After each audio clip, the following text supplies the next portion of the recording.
Hi, I'm a dog in South Korea, and today I'm going to give you a peek inside my life.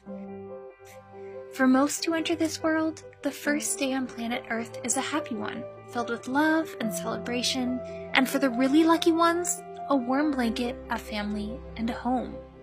But for me, that day was far from joyful. My life started inside of a freezing cold wire cage on a dog farm in South Korea, where dogs are bred and raised for meat. The cage was covered in poo that was so old it had built up in hard piles around the cage, and it smelled horrible. My mom was too weak, cold, and sick to take care of me well. My siblings and I would desperately try to drink her milk, but she had little to give. One day, Mom stopped moving altogether. I nudged her again and again, trying to get her to respond, but she didn't. Day after day, she became less like Mom and more like the grub that was collecting in the cage. This is where I grew up. About once a day, a man came to feed us, but our food came straight out of the garbage can. There are things in there that I didn't want to eat. Sometimes we were fed sick chickens who were still alive, dead pigs, or even our own friends, other dogs. This was my life, day in and day out, through the blazing hot sun, the wet rain, and the icy snow. The wire cage didn't protect me from the elements at all, and of course I didn't get a blanket to keep warm. After growing up in these awful cages for a full year, never experiencing the outdoors or what it's like to run or even to be clean, a man pulled me out of my cage and violently crammed me into an even smaller transport crate with like 12 other dogs. All of our bodies were contorted and I could barely breathe.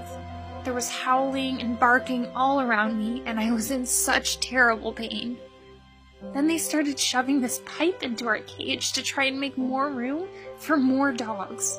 The dog next to me let out a huge scream as he was jabbed by the pipe and he started to bleed.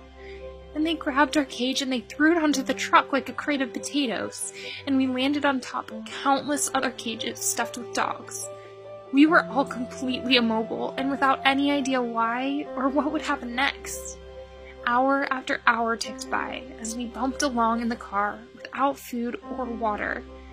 20 hours later, we were still in this cage.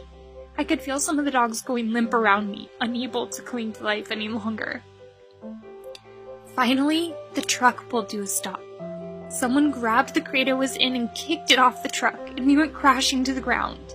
Many of the paws and the tails that were sticking out of the cage were crushed and broken. Within moments, more cages packed with dogs crashed down on top of us until the truck was totally empty.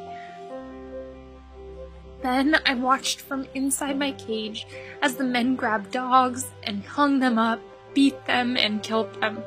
I closed my eyes as I saw my brother hung up and beaten with a pipe.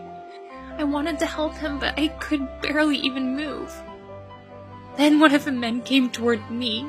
Terrified, I felt metal prongs close around my throat.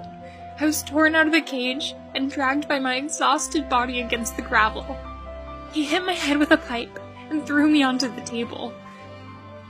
I tried to get away, but the man held my face down so hard as he came toward me with a knife.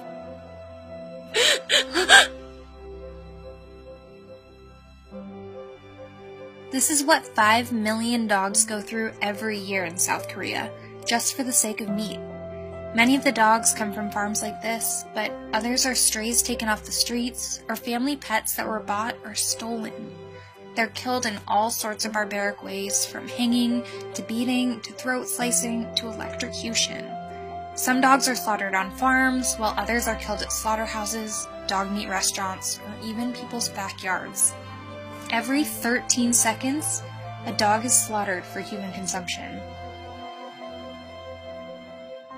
We don't have to allow this cruelty in our culture, and dog meat certainly isn't healthy for our bodies.